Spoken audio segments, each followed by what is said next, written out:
podcast is part of the Sports Social Podcast Network. Thanks for choosing this free Anfield Index podcast. If you'd prefer to listen to this or any of our other shows without adverts, then now's the time to check out Anfield Index Pro.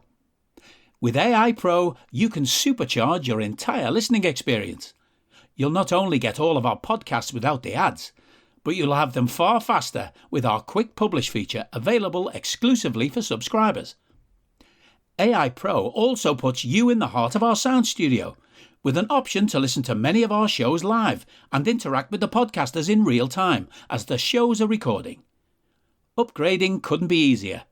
AI Pro is available on all popular podcast platforms, and we have our own apps for Apple and Android.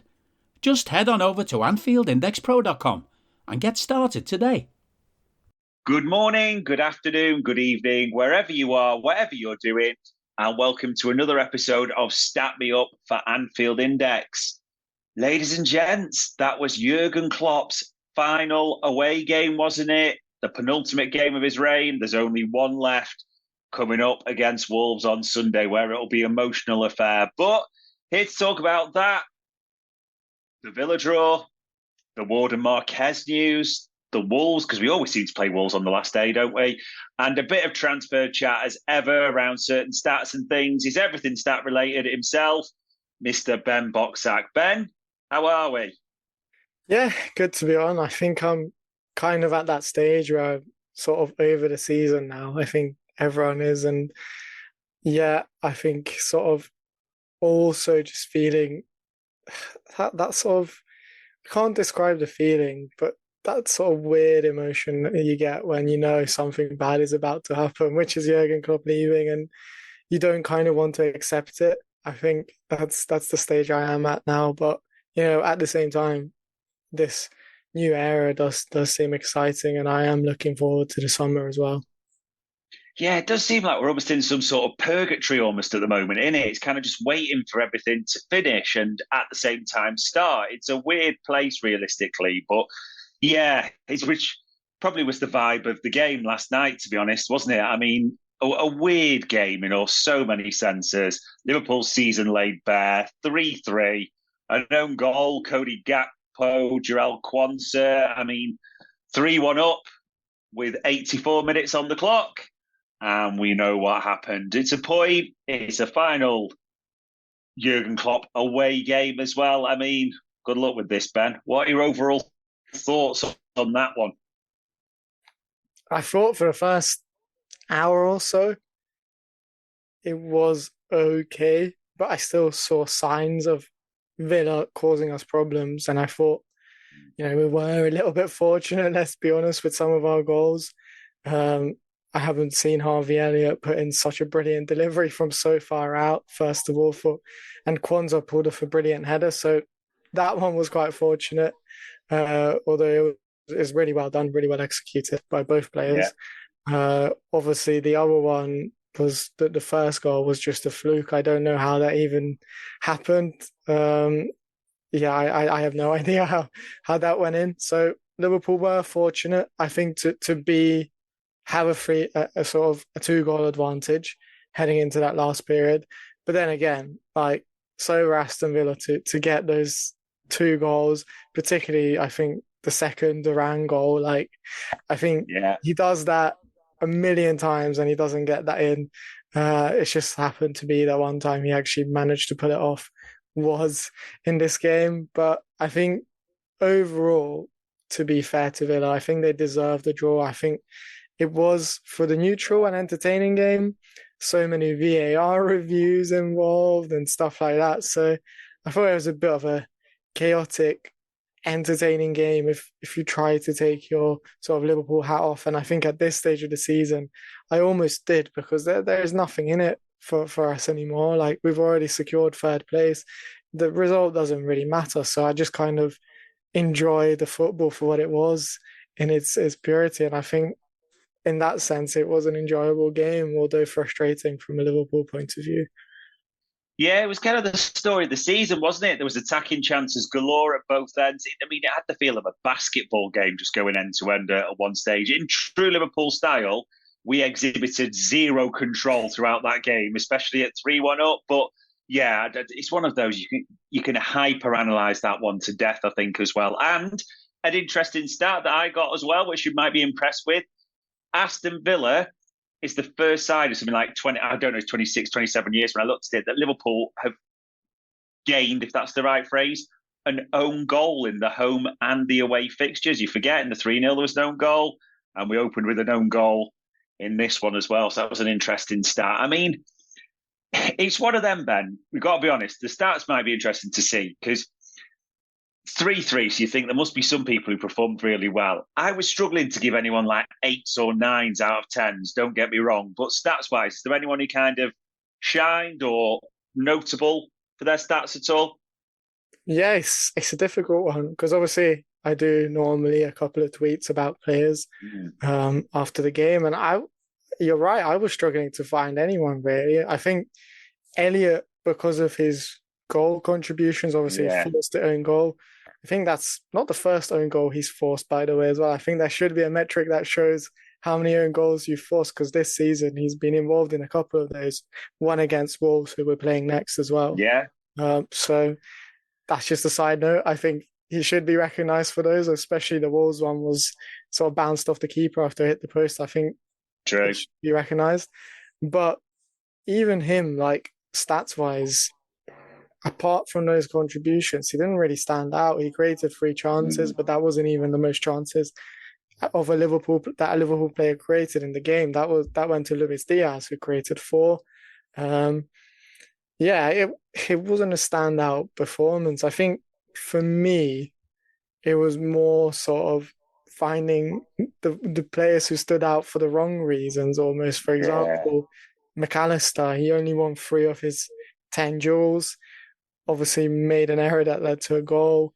I thought even in terms of his, at the peak of his sort of form earlier this season, he was averaging like 12, 13 recoveries per game. In this one, it dropped down significantly, and it's been dropping down over the last sort of few games. So I think it says it all that Endo, who only played 60 minutes or so, a little bit longer than I think an hour, but he actually made more recoveries and won more duels than McAllister in this game. And I thought, it wasn't a perfect performance from Endo, but I thought Liverpool did look a little bit more stable when he was on the field. And that's why I sort of picked him out for my tweet for Anfield Index after the game. He's the only one really who I thought was maybe like a 6 or 7, but didn't deserve to sort of get to the 8s or 9s really. I think no one did. Even Kwanzaa, who scored his first Premier League goal, I think. So for the first Villa goal, you could make an argument that he was a little bit sloppy in terms of letting Diaby dribble past him. I thought that those are the kind of situations that he maybe needs to sort of learn to handle better. But he's a young player, he's only 21 years old, and he's got time. I think you kind of excuse it, but even him, you'd say he scored his first Premier League goal. He had some nice moments in this game, but I think you'd argue he's only a 6 or 7 in this game as well. Yeah, it's one of them for Kwanzaa, isn't it? If he doesn't make that kind of the error for the first goal and he scores, you probably think I could give him an 8, but obviously it's a pretty bad error, isn't it, in that way? And it's a good learning experience for him at the same time. But yeah, I was the same. You were just being honest. You were looking at, and even like Endo, who I was given the best marks to. And I know people look at it as, 2 of the goals came when Endo went off and McAllister mistakes, which I agree with. But even with Endo on the pitch, I mean, Diogo Carlos does that horrible miss. Diaby gets it. They had a lot of chances. It just really was an end of season, nothing to play for. I mean, I'm trying to look for the positive. One thing I was trying to think, but I mean, 10 games without a clean sheet, Ben, that's pretty drastic, isn't it, really? And that's maybe the story of the season, especially the recent period. I was trying to remember any clean sheets we've had this season. Tell me there's like some kicking around, because I was like, usually Alisson's in the Golden Glove contention. This season, he's nowhere near. Yeah, he's only kept 5 clean sheets. I mean, obviously, Kelleher has played a chunk of the season, but Kelleher himself only has 2 in the Premier League. So Wow. both of them combined have 7 clean sheets. And the clean sheets, Alisson's, a lot of them came at home, so at Anfield. So his one came against Brentford at home, Villa, United, Nottingham Forest, and Everton.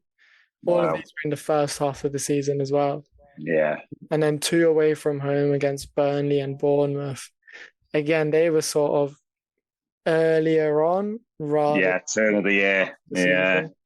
So, and then Kelleher, he's actually kept both of his clean sheets away from home. One was against Sheffield United, and the other one was against Nottingham Forest in that very famous Darwin Núñez winner. Yeah. Last second, So, wasn't so if you're looking at really the teams that we've kept a clean sheet against, you wouldn't say they're an amazing force going forward. I think maybe sort of Aston Villa and Brentford, you could sort of make a case for them that that's an impressive clean sheet. But keeping a clean sheet against Manchester United and stuff like that this season is not really impressive. And then the rest are just sort of bottom half teams, really. So I think that's definitely an area that Liverpool need to address, Liverpool need to fix. I think it hasn't helped that there hasn't been a consistent sort of partnership at the back. Even with the goalkeeper, it's been changing a little bit. So that does come with that caveat, but I think the system as well hasn't helped, and I think that needs to be addressed going into the new season. Yeah, no doubt. I think that'll be top of Arne Slot's list, won't it? Being more compact and conceding less goals in simple terms. Yeah, 7 clean sheets. That's pretty dire, isn't it, realistically? And I mean, the most we can now finish on, we went to 79 with the draw last night. So the most we can finish on is 82, which it's not sensational, but it's not a bad total. It's important to say that, especially with what we think about last season. I'm not saying it's a good season either by any means. 82 points. That feels like it would win us the Premier League in a few years, surely. I just have to correct myself earlier. I said 7 clean sheets for Liverpool. It's 9, 7 for Alisson, and Kelleher's kept 2. Going up. So because I was counting the 5 away, the 5 home clean sheets, and then 2 away for Alisson. I was like, that doesn't make sense in my head. So it is 9 clean sheets, a little bit better, but still a little bit better. Not amazing. And yeah, back to the 82 points. I was looking in the last 10 years, well, 10 years or so, it would have been good enough to win the league in the Leicester title one. Yeah. And then in 2010-11, it would have been good enough when United won with 80 points. And they also won with 80 points back in 2000 and 2001 season. So in the last sort of 20 odd years from the turn of the century, 3 seasons in the Premier League, it would have been good enough to win the league. But I guess it's not a huge amount. Most of the time, you need a little bit more than that, I think. Crazy, isn't it? Yeah, since the days of 90 plus and where it had to go to the wire with City, which Arsenal are probably about to find out any time as well, how painful that will be. Yeah, 82 just doesn't get it on. It's one of those, it's not a bad total, you can't say that, but it's not a brilliant total. And it's more about probably the points we've left on the table this season. But hey-ho, we will not hyper-analyse that Villa one, as we said. I mean, maybe some people, I think a lot of people, to be fair, Ben, are more interested in what's going on off the field a little bit at the moment. I mean, it's always about what's on the pitch, but just because of the situation, the uniqueness of it. Julian Ward, Marquez appointments, aren't they? They're the 2 that people are focused on. Both FSG appointments, important to say, technical director, player development role. I mean, these 2, we've talked about them before. There's, in terms of Marquez, Ward was a bit of a surprise on Friday night, wasn't it? It felt like Michael Edwards is getting the band back together, so to speak. I think, you wrote about it, I wrote about it, and it's general things people are talking about. The fact that they're announcing these close together, I know Marquez isn't brand new, but the fact it's quite close, it feels like multi-club is closer than ever, doesn't it, realistically, for FSG? Yeah, it's got to be. I mean, you'd imagine they wouldn't be appointing these 2 people if they didn't have something in place, or if they're not close to having something in place. I think the appointments are interesting in terms of Ward having that Portuguese connection, and obviously Marquez having that Portuguese connection. So, this is just my speculation, but it does seem maybe Liverpool are leaning towards that direction, which would be an interesting direction. I think it's it's sort of the more competitive or the stronger league when it comes to we've talked a lot about the Belgium sort of division, and that one is. Hello there. Have you ever found yourself getting ready to watch the Liverpool match? You've got your mates round, you've got your drinks, you've got your snacks, you're all set to go. It's going to be a good day.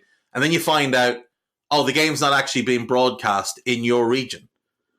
There's the heartbreak, there's rage, there's despair, there's fury. You're upset. You're looking for a solution. Well, we've teamed up with NordVPN to bring you a game-changing solution. That's right. With NordVPN, you can switch your virtual location to a country where the game's on live. It's like having a global ticket to sports, TV shows, and movies from all around the world. And here's the best part. If you go to nordvpn.com/Anfield Index, you'll score the best discount on your NordVPN plan. Plus, our link gives you 4 extra months free on the 2-year plan. And that's what we call a winning streak. And if you're sitting there and you're thinking, what if it's not for me? What if I don't like it? What if I'm not getting the use of it? Don't worry about it. There's a 30-day money-back guarantee, so it's totally risk-free. I've been using NordVPN to catch all the Liverpool matches and TV shows that I'd normally miss out on. It's totally transformed both my weekends and my TV watching. And not only that, not only does it give me access to stuff from all around the world with the click of a button, it keeps all my data safe. It means that the miscreants, the ne'er-do-wells, what my grandmother would have called scallywags, who lurk on the internet to try and steal your information, can't get to your information. NordVPN keeps it safe for you. So don't let geo-restrictions bench you this season. Visit nordvpn.com/Anfield Index and make sure that you're in the game, no matter when or where it's being played. Remember, it's not just sports, it's your all-access pass to binge-worthy TV shows and blockbuster movies from all around the globe. NordVPN literally unlocks the world for you and keeps you safe from the world. So don't miss out. Head over to nordvpn.com/Anfield Index and let the fun and games begin. It's a good sort of breeding ground for young players, but maybe it's not as competitive as sort of Portugal, where you have at least 4 clubs in Braga, Sporting, Porto, and Benfica, who are sort of regularly doing well in Europe all the time, and you have a couple of others who are sort of there or thereabout and getting to Europe and getting decent results. So it does seem like the more competitive league, and the league that sort of can offer a closer bridge between Liverpool and whoever that multi-club will be, because even to make the step up from Belgium to Liverpool, we haven't seen a lot of young players do it. However, we have seen a lot of players, and we've seen even at Liverpool, we've seen a lot of players come from the Portuguese league and make that step to Liverpool or the Premier League. Like, there's so many examples. Wolves are the best example of it. They tend to pick everyone from there. So I think, this is just my opinion, but I think it would be really cool and really interesting if Liverpool were to sort of were to sort of make that investment into the Portuguese top flight or even the second division. It seems like the sort of almost the best place to be in terms of having that competitive nature, and on top of that, being able to attract maybe some South American talent as well, who might be more open to sort of staying, in an area that has a similar language, similar sort of culture as well. Yeah, it will be interesting to see, especially if, like, say, Portugal, one of the top 5 leagues. It's just, it's a natural assumption to make, and we're hoping it's not 2-2 and getting 27. But the fact these appointments are now in place, and there's enough as it is for Liverpool to sort, never mind FSG, you do have those questions. And I know you wrote about it as well, especially around players that could be linked in the multi-club model. So just in case anyone hasn't read about it, I think it was 3 players, you can correct me if I'm wrong on this, but what 3 players was it that you were calling out or thinking could be of intrigue to Liverpool and FSG? Yeah, well, I think the most interesting one is sort of the South American market, because we know like Liverpool scouts, especially in Brazil, that they've always been there and they've had sort of scouted everyone. Rodrigo said it himself. Liverpool wanted him when he was just about to sort of emerge from Santos, and a lot of the times that we haven't been able to do deals because sometimes a young player doesn't fancy the step up to England. It's too big. They want to play first team football. At Liverpool, you're not going to be guaranteed that. So for various reasons, Liverpool haven't been able to sort of get the players that they wanted, like Rodrigo. But I think with this multi-club model, especially if it's a club in Portugal, that's going to change. And someone who sort of has been on Liverpool's radar, and I think is probably, in terms of affordability, the most interesting player right now, because he's just sort of come onto the scene for Flamengo, is Loran. He's a right winger, left-footed already. That profile fits in well with what we know Liverpool want from their wingers. So he's had 5 starts for Flamengo, 13 appearances in total. In those 5 starts, he's got 2 goals and 3 assists. The weekend before, he actually got an assist and a goal on his first start in the league. He's sort of very impressive. He's not super rapid, but he's very good in sort of one versus one situations. He's a great dribbler.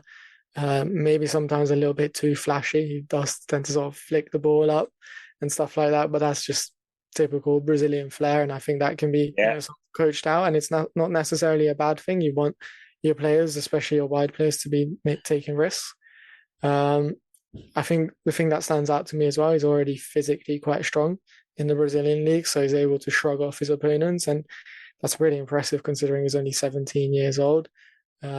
So for me, I think he's someone to watch, and I think in general South America and the Brazilian league in particular is one to watch, because I wouldn't be surprised if FSG were to sort of bring more South American players into this multi-club system if and when they do get that club that they want. And then the other one that I talked about is Yueto Suzuki, who has been sort of on, some people might have seen sort of rumors and stuff like that flying around to do with him on social media. I'm not actually 100% aware that Liverpool scouts were looking at him in particular, but we do know that Liverpool scouts have been following a couple of sort of Danish games where he has stood out and done really well.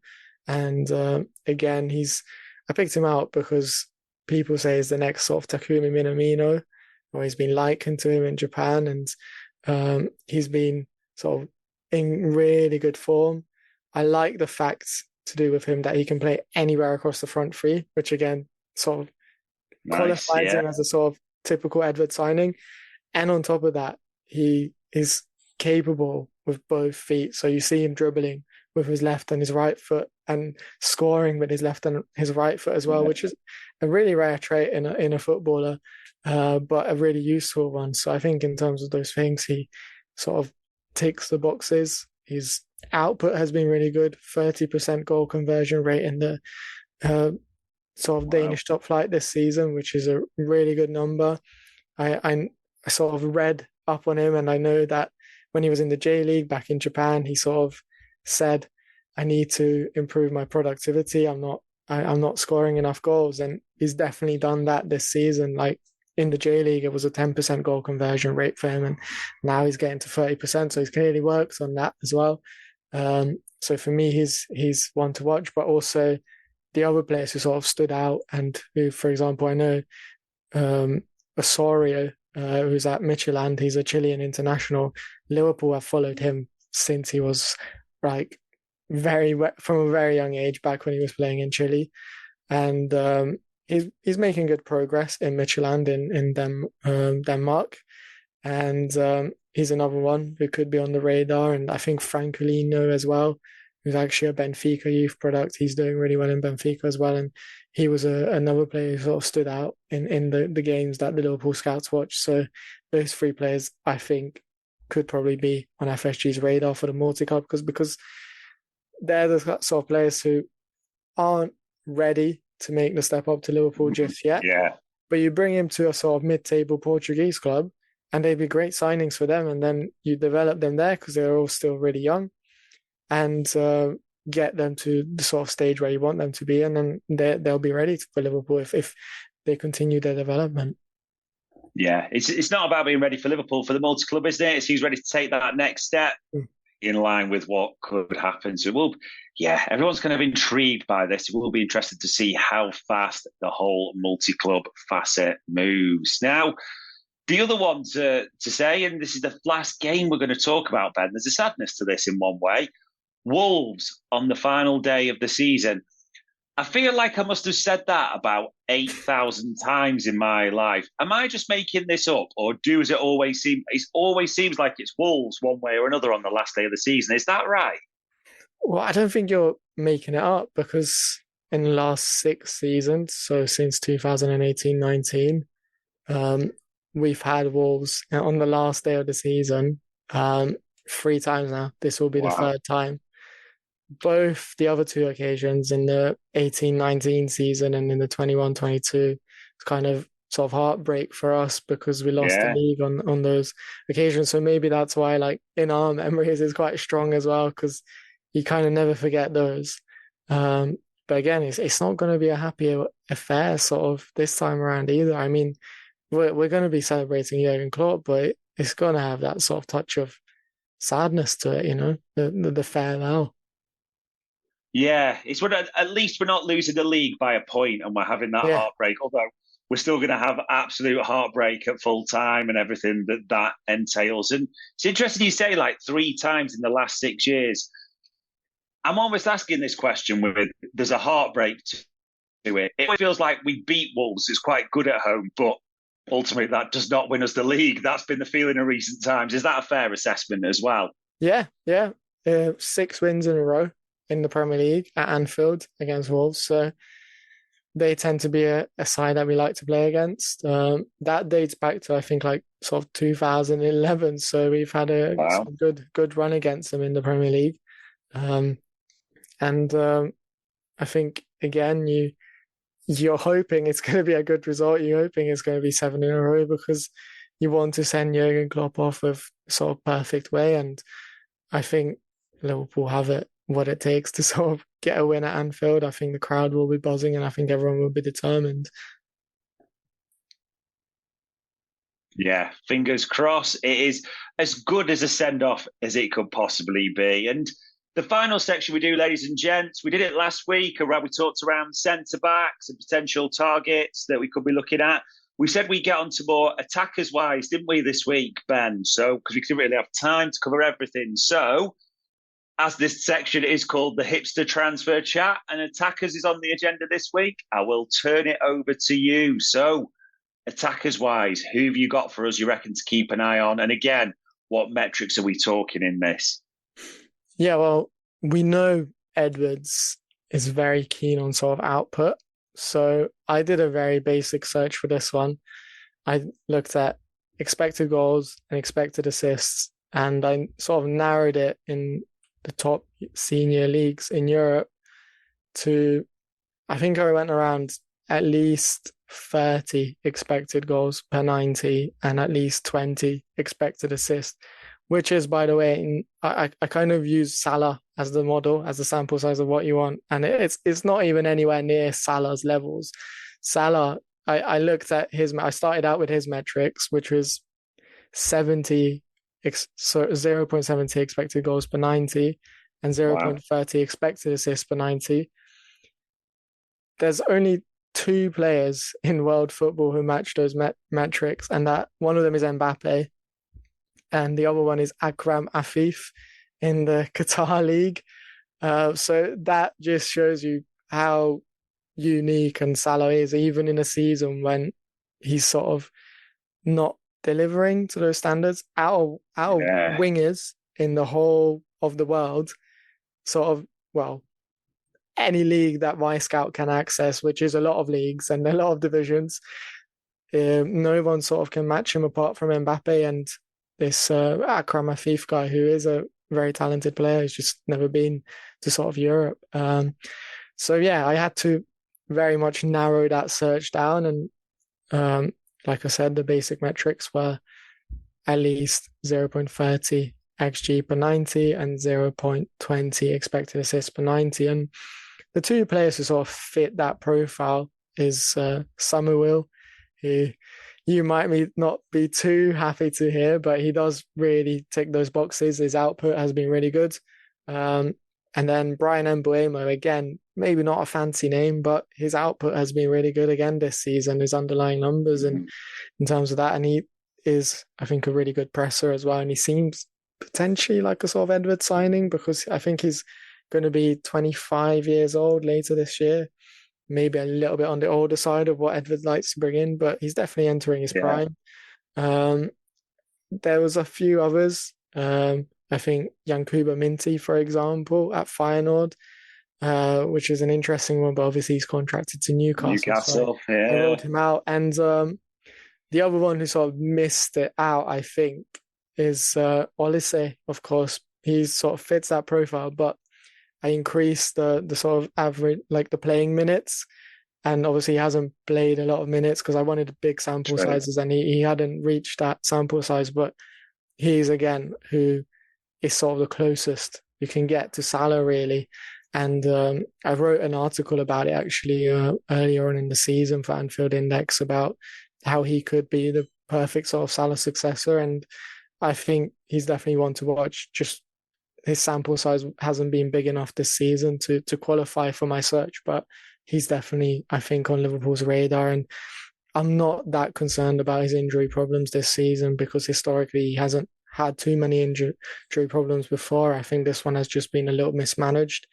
So I think, yeah, those three, I think, will be on Liverpool's shortlist this season. Yeah, it will be interesting to see. And I think we're expecting an attacker of sorts, aren't we? David Ornstein's alluded to it. It's Romano, various people. Whatever you think of them, all the major names have alluded to that. So it will be interesting to see. And ladies and gents, after this one, there's only one left to go, isn't there, for the season? There will be the Wolves Stat Me Up. And then pretty much we are done for this campaign. So, as ever, for the penultimate time, not the final time, all it leaves me to say is, Ben, thank you for the insight. Thank you for the stats. Much appreciated. Yeah, I really enjoyed it. And hopefully we can talk about a really nice result next week. Yeah, in between all the various tiers and different things. But, ladies and gents, that was another Stat Me Up for Anfield Index. We hope you enjoyed listening to this Anfield Index show. Please be sure to subscribe to our channel so future podcasts find their way to your device automatically. There's nothing quite like fan engagement, and we'd love to know what you think of anything discussed on this show. The best way to get in touch is over on our free Discord community, where both podcasters and listeners debate the hottest LFC topics 24/7. Sign up free now at anfieldindex.com/Discord. You won't regret it. You can also follow us on Twitter at Anfield Index and find us on Facebook by searching for Anfield Index. Oh, and before you go, we'd love it if you could leave us a 5-star review on your favourite podcast app. It only takes a couple of seconds, and it means the world to the people who create these free shows. Sports Social Podcast Network.